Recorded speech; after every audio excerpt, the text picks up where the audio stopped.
Iran Israel युद्ध में America के कूदने से भारत पर क्या असर पड़ेगा और अमेरिका इजरायल का मदद क्यों कर रहा है और भारत दोनों देश की लड़ाई में मुश्किल में क्यों फंस गया है और भारत के सामने क्यों आ सकती है तेल और गैस की संकट। तो आइए हम जानते हैं दोनों देशों की लड़ाई में भारत संकट में क्यों पड़ सकता है। अमेरिका ने ईरान के परमाणु ठिकानों पर बमबारी की जिससे पश्चिमी एरिया में तनाव बढ़ गया है। भारत के लिए यह एक मुश्किल स्थिति है क्योंकि इसके इजराइल और ईरान दोनों के साथ अच्छे संबंध हैं। अमेरिका की ओर से ईरान के परमाणु ठिकानों पर बमबारी करने से पश्चिमी एशिया में तनाव प्रत्याशित रूप से बढ़ गया है। इस क्षेत्र में पहले से ही अस्थिरता रही है। जब अमेरिका के युद्ध में शामिल होने से स्थिति और जटिल हो गई है। भारत के लिए यह सिर्फ एक दूर संघर्ष नहीं है। भारत के इजराइल और ईरान दोनों के साथ गहरे संबंध है, इसलिए यह मामला भारत के लिए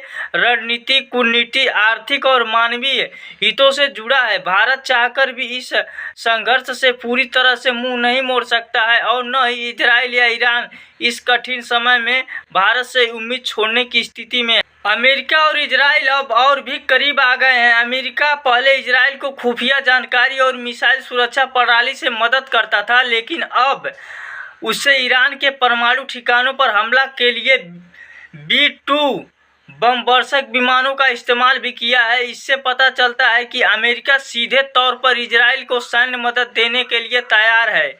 इजराइल लंबे समय से ईरान के परमाणु हथियार के बारे में चिंतित था, लेकिन इससे पास फोर्डो तक पहुंचने की ताकत नहीं थी। फोर्डो एक पहाड़ के 300 फीट नीचे स्थित है।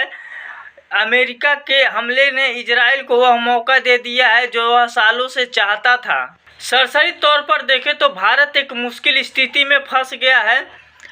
इससे इजराइल के साथ बेहद अच्छे संबंध है। दोनों देशों के बीच सुरक्षा, खुफिया जानकारी और तकनीकी का आदान प्रदान होता है। वहीं ईरान भारत के लिए एक महत्वपूर्ण आर्थिक और सांस्कृतिक भागीदारी है। ईरान भारत को ऊर्जा, पेट्रोलियम और गैस देता है। साथ ही चाबहार बंदरगाह भारत के लिए मध्य एशिया और अफगानिस्तान तक पहुंचने का एक महत्वपूर्ण रास्ता है। इससे भारत ने बहुत बड़ा निवेश भी कर रखा है। भारत हमेशा से पश्चिमी एशिया को लेकर सतर्क रहा है। इससे मल्टी अलाइनमेंट की नीति का पालन किया है।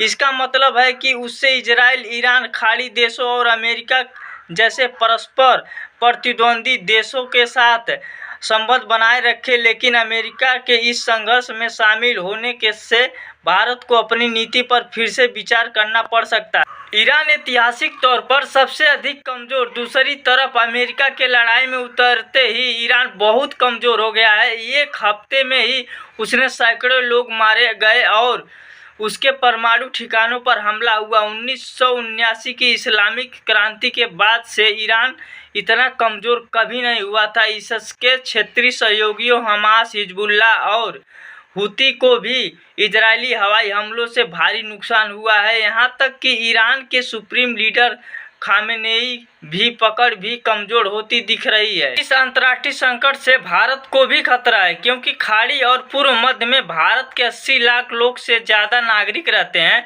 उनकी सुरक्षा सबसे जरूरी है। भारत पहले ही ईरान से 1400 से ज़्यादा छात्रों को निकाल चुका है। इसे इजराइल से भी ऐसा करना पड़ रहा है। दूसरी तरफ भारत की ऊर्जा सुरक्षा भी खतरे में है। भारत अपनी ज़रूरत का लगभग 60% कच्चा तेल इसी क्षेत्र से आयात करता है। इसी स्थिति गैस के साथ भी है। अगर स्थिति और बिगड़ी है